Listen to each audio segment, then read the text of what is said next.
Halo, assalamualaikum warahmatullahi wabarakatuh. Apa kabar semuanya? Semoga selalu dalam keadaan yang baik-baik saja ya.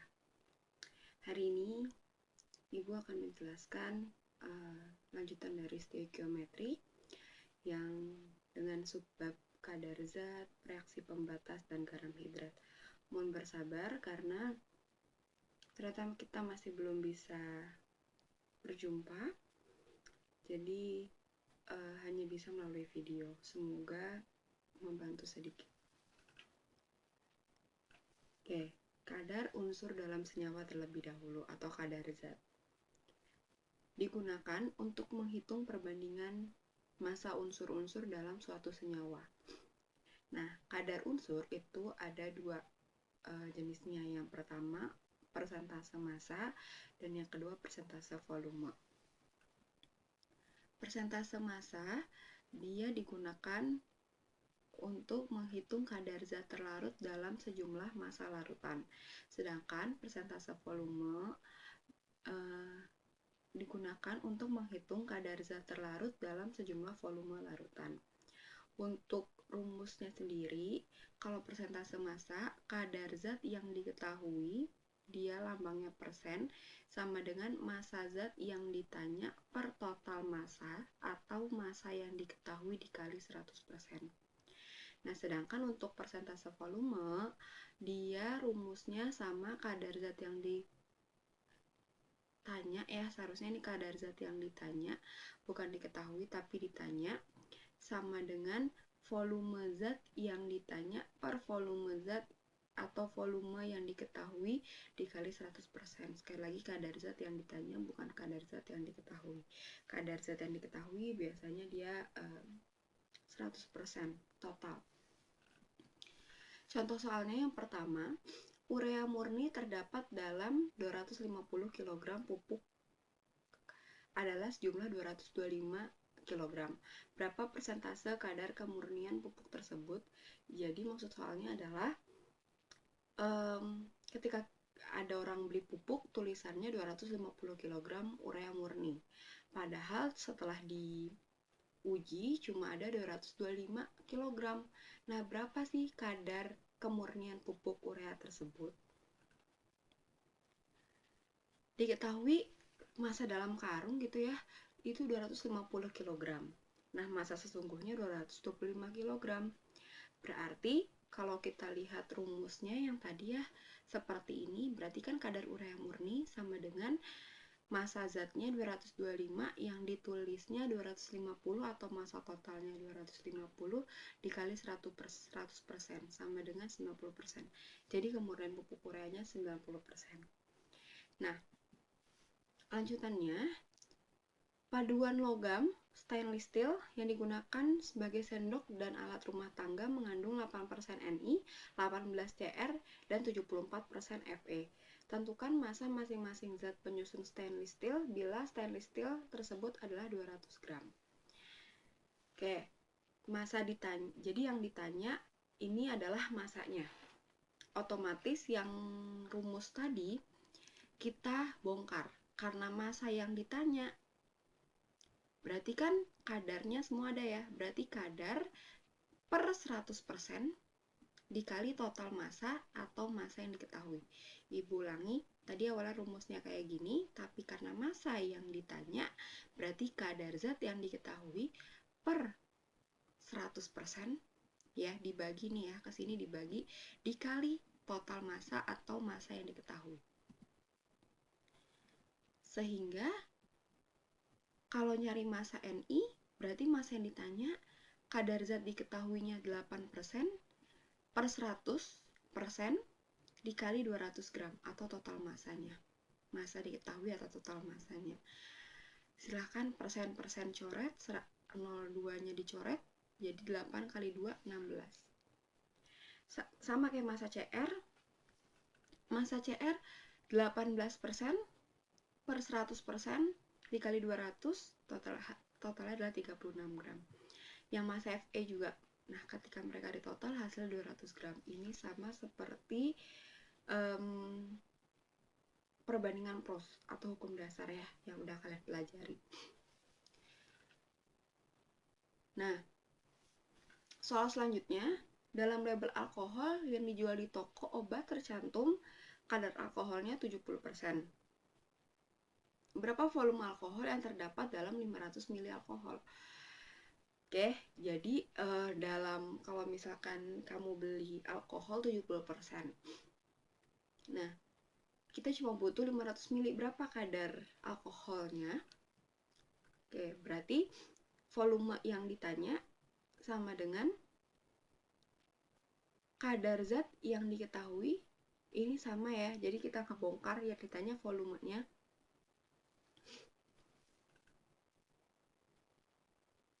Per kadar zat total dikali volume yang diketahui. Volume alkoholnya sama dengan 70 per 100 dikali 500 ml sama dengan 350. Jadi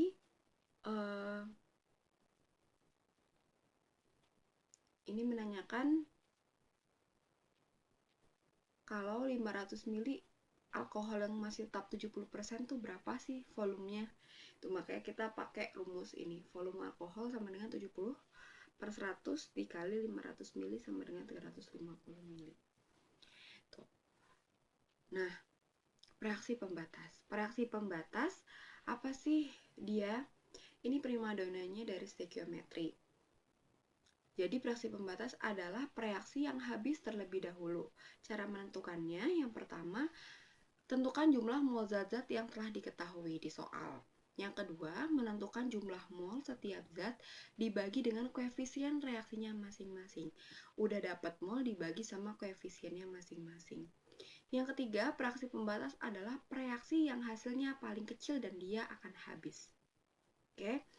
Nah, ini prinsip-prinsip reaksi pembatas diterapkan gitu. Maksudnya, reaksi pembatas ini nih, cara menentukannya seperti ini. Prinsipnya ini. Ini harus dipegang karena biar kedepannya paham. Nah, contoh soalnya, sebanyak 6,5 gram zinc direaksikan dengan 19,6 gram asam sulfat, menghasilkan seng sulfat dan gas hidrogen dengan reaksinya sebagai berikut. Ini yang ditanya A, zat manakah yang bertindak sebagai reaksi pembatas? Yang B, berapa gram massa zat NSO4 yang terbentuk? Yang C, berapa gram massa zat reaksi yang tersisa? Caranya panjang, jadi sabar, ikutin alurnya. Itu kuncinya. Oke, katanya yang pertama, tentukan mol masing-masing zat yang telah diketahui di soal. Yang telah diketahui zinc sama H2SO4. Oke, kita cari dulu. Karena dia massa, berarti rumusnya massa dibagi AR. Massanya 6,5, ARZN-nya 65 sama dengan 0,1. H2SO4, dia massanya 19,6 dibagi MR-nya 98 sama dengan 0,2. Nah, selanjutnya membagi mol dengan koefisiennya masing-masing. Ini udah setara ya. Zn dia koefisiennya 1, koefisien tuh yang ada di depan sini. H2SO4 koefisiennya 1. Oke, di sini 0, berarti Zn sama dengan 0,1 mol dibagi 1 sama 0,1 mol. H2SO4 0,2 dibagi 1 karena koefisien H2SO4 1 sama 0,2 mol. Mana yang lebih kecil? Yang lebih kecil ternyata Zn, maka Zn dikatakan reaksi pembatas ketika mereka sama-sama banyaknya 1, koefisiennya 1, koefisiennya 1. Maka reaksi pembatasnya adalah Zn. Kita buat reaksinya, kita buat kolom, tidak dibuat kolom, tidak ada masalah. Dah, ada yang namanya MTS, mula-mula terurai sisa atau setimbang. Oke, Ibu ulang, MTS. Mula-mula terurai setimbang. Mula-mulanya tulis yang di sini 0,1 mol, 0,2 mol. Di awal hasil reaksi tidak ada. Di awal hasil reaksi tidak ada. Masa di awal tiba-tiba ada hasil reaksi? Kan nggak mungkin. Maka hasil reaksi tidak ada. Nah, yang terurai, dia kita pakai yang reaksi pembatas. Tadi reaksi pembatasnya kan Zn 0,1. Dah, berarti yang H2SO4 berapa? Sampai ke H2. Nah, 0,1 mol H2SO4-nya karena koefisiennya 1, berarti 1 per 1 dikali 0,1, ini utamanya kita, berarti dia 0,1 juga. Yang di sini juga koefisiennya 1, yang di sini 1. Berarti 1/1, jadi koefisien ini per koefisien ini dikali molnya ini. Karena mol ini yang pertama kali kita gunakan. Ini juga ini per ini dikali 0,1. Hasilnya 0,1. Atau semuanya 0,1 mol karena semua koefisiennya 1 mengikuti Zn. Kan tadi Zn yang utama nih, ya kan? Ketika Zn yang utama, maka kita lihat koefisien, oh koefisien Zn 1, berarti yang lain 1, oh tidak ada masalah. Jadi 0,1, 0,1, 0,1, 0,1.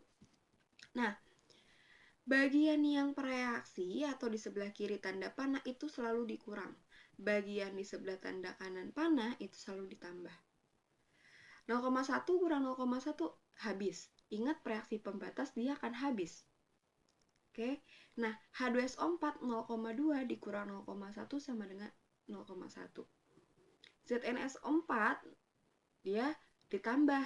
Jadi yang hasil reaksi selalu bertambah, kalau reaksi selalu berkurang. 0,1 ditambah 0,1 ditambah 0,1 0,1 0 ditambah 0,1 0,1. Oke. Ibu ulang, kenapa di sini dia 0,1 semua tiba-tiba? Ingat diterurai. Pertama kali kita lihat Zn. Kenapa Bu yang dilihat kok Zn? Karena dia sebagai reaksi pembatas yang habis bereaksi. Nih, dia paling kecil kita taruh di sini 0,1. 0,1 di sini koefisiennya 1. Jadi 1/1 0,1, atau cara cepatnya kamu lihat kan utama kita Zn. Zn koefisiennya 1. H2SO4 juga 1, ZnSO4 juga 1, H2 juga 1, maka silahkan patok ngikutin si Zn. Ya. Reaksi pembatasnya siapa? Katanya reaksi pembatasnya yang habis bereaksi, oh si Zn. Masa ZnSO4, berarti rumus kemarin tuh, ada mol, ada mr, berarti mol dikali mr. Molnya ZnSO4 0,1 dikali mr-nya 161. Kalau belum ada silakan dicari sendiri. Sama dengan 16,1. Reaksi sisa adanya di sebelah kiri tanda panah. Ya, kalau di sini namanya hasil reaksi. Reaksi sisa berarti yang H2SO4 yang sisa nih. Nah, yang ditanya masanya, masa sama dengan N dikali MR. N-nya 0,1, MR-nya 98. Jadi 9,8 gram. Oke, pelan-pelan ikutin alurnya, ikutin stepnya, insya Allah paham. Jangan marah-marah. Oke, contoh soal yang kedua, ke dalam sebuah bejana direaksikan 7,2 gram logam magnesium dengan 100 ml HCl 2 molar dengan persamaan reaksinya sebagai berikut. Dia belum setara, kamu setarakan terlebih dahulu. Hitunglah. Yang A massa MgCl2 yang terbentuk, yang B volume gas yang terbentuk dalam keadaan STP, dan yang C massa sisa zat reaksi. Nah, yang gas itu yang di H2-nya. Otomatis kita cari H2-nya. Oke, pertama setarakan terlebih dahulu. Mg-nya ada 1 ya. Di sini juga ada 1. Cl-nya di sini ada 1, di sini ada 2. Maka kita kali 2 semua. H-nya nanti juga ada 2, seperti ini ya. Mg-nya ada 1, di sini Cl-nya ada 2, H-nya ada 2. Oke. Nah, selanjutnya cari mol masing-masing zat yang diketahui adalah Mg dan HCl. Berarti karena Mg yang diketahui massa, berarti rumusnya massa dibagi AR. 7,2 dibagi 24 sama dengan 0,3 mol. NHCl-nya sama dengan molar dikali volume. Molarnya 2 molar katanya. Volumenya harus dalam liter. Berarti 0,1 sama dengan 0,2 mol. Nggak harus rumusnya seperti ini. Ingat rumus mol kemarin ada banyak. Jadi gunakan yang telah diketahui di soalnya. Karena yang ini diketahui di soalnya volume, ya nggak ada masalah. Molar. Molar dikali volume. Tapi ingat kalau mau pakai rumus ini, nah harus dijadikan ke liter. Ya. Nah, selanjutnya kita bagi dengan koefisiennya masing-masing. Mg 0,3 mol dibagi koefisiennya 1 sama dengan 0,3 mol. HCl dia 0,2 mol dibagi 2, koefisiennya 2 sama dengan 0,1. Siapa yang paling kecil? Yang paling kecil adalah HCl. Maka HCl kita jadikan reaksi pembatas. HCl 0,1 dalam satuan 1 HCl. Ketika dia balik ke sini, jadinya 0,2 mol. Kenapa, Bu, 0,2 mol? Karena koefisien HCl 2. Jadi 0,1 dikali koefisiennya 2 sama dengan 0,2 mol. Ini yang akan terus kita gunakan. Ini patokan kita karena dia PP atau reaksi pembatas. Oke?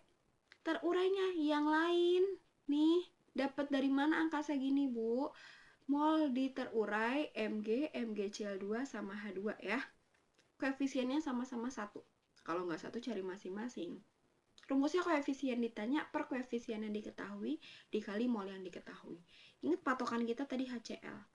Mg 1, MgCl2 1, H2 1, sama-sama 1.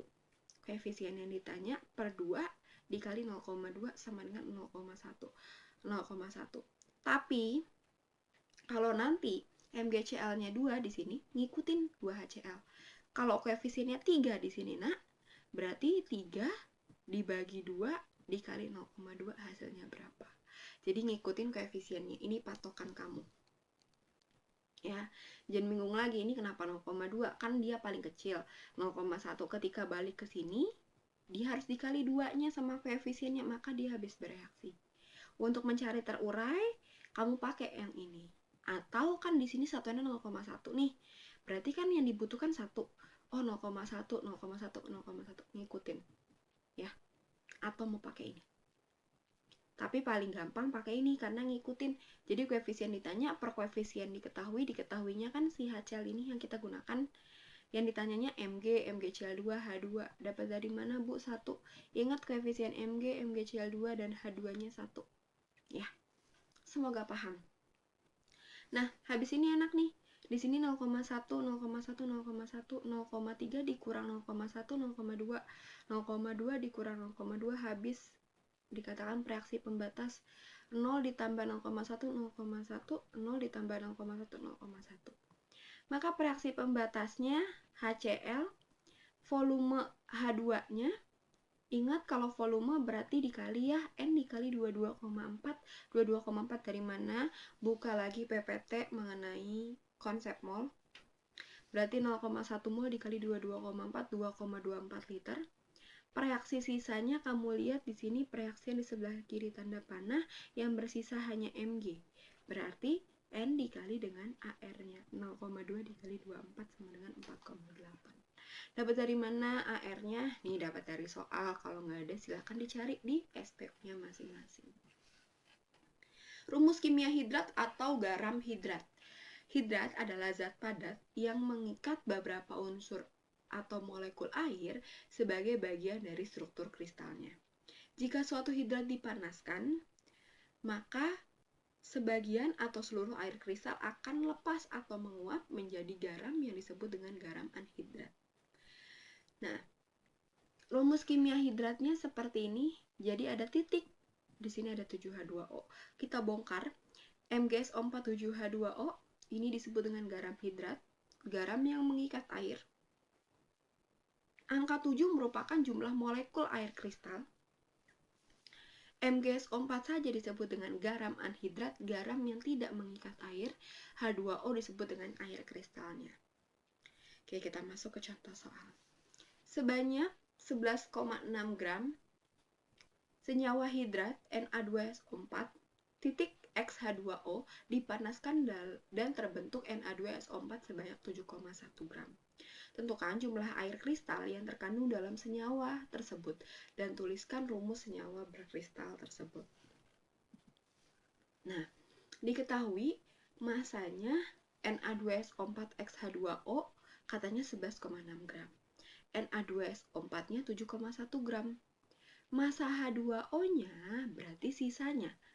Ya, jadi 11,6 dikurang 7,1 sama dengan 4,5 gram.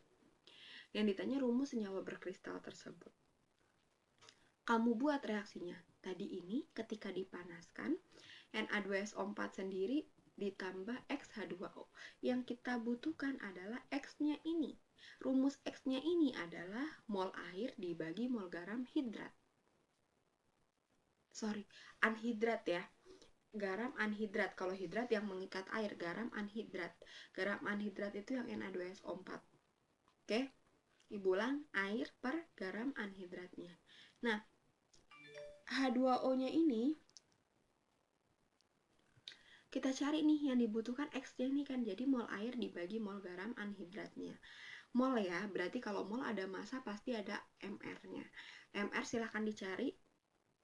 Oke, nah N airnya kita lihat massanya 4,5 dibagi 18 sama dengan 0,25. NNA2SO4-nya massanya 7,1 dibagi MR-nya 142 sama 0,05. Ini dibagi ini, berarti 0,25 dibagi 0,05 sama dengan 5. Jadi reaksinya ini Na2SO4 titik 5H2O. Kita pakai X-nya. Oke ya. Next, berdasarkan percobaan senyawa hidrat BaCl2XH2O mengandung 15,4% air kristal. Tentukan rumus kristal garam tersebut. Nah, sekarang persennya nih. Kalau persen bagaimana? H2O kata 15,4%. MR-nya dicari ya. MrH2 itu 18. Jadi nggak usah dicari lagi, diingat aja juga nggak ada masalah. Nah, BaCl2 ingat kalau H2 kan tadi ya sebagian menjadi air kristal. Berarti BaCl2 anggapnya 100% karena kalau persen maksimal 100. 100 dikurang 15,4 jadi 84,6. Nah, awalnya seperti ini nih reaksinya. Ini 100% nih garam anhidrat, garam hidratnya 100%, garam totalnya. Ketika menguap, dia menjadi 15,4% air dibagi sedangkan sisanya adalah garam anhidratnya. Yang kita cari X-nya, karena rumus senyawanya pasti ada X-nya. Nih kita cari nih X-nya. Berarti mol air dibagi mol garam anhidrat yang tidak mengandung air. Nah, persen itu bisa dianggap seperti massa. Jadi, nggak usah bingung. Oke, nah. Ingat, kalau massa berarti kita harus cari dulu molnya. Jangan keenakan, udah langsung main bagi-bagi aja. Yang dicari molnya. Mol air sama dengan massa dibagi MR. Massanya dianggap persen, jadi 15,4 dibagi 18. Persennya kemana, Bu? Iya, persennya kita hilangin. Anggap persennya adalah massa. Sama 0,86. Yang ini juga ya, massa dibagi MR air. MR BaCl2, bukan MR air. MR BaCl2. Sekali lagi ya, MR BaCl2. 84,6 dibagi 208 sama 0,41. Ketika kita masukkan rumusnya, mol air dibagi mol garam anhidrat, dia nilainya 2. Sebenarnya bukan 2, maksudnya dibulatkan jadi 2 ya. Jadi senyawanya adalah X-nya kita ganti 2, BaCl2 titik 2H2O. Oke. Nah, untuk latihan soalnya kita langsung bertemu di Zoom. Jadi sampai berjumpa di Zoom. Silahkan list pertanyaan, semoga paham. Kurang lebihnya mohon maaf. Assalamualaikum warahmatullahi wabarakatuh.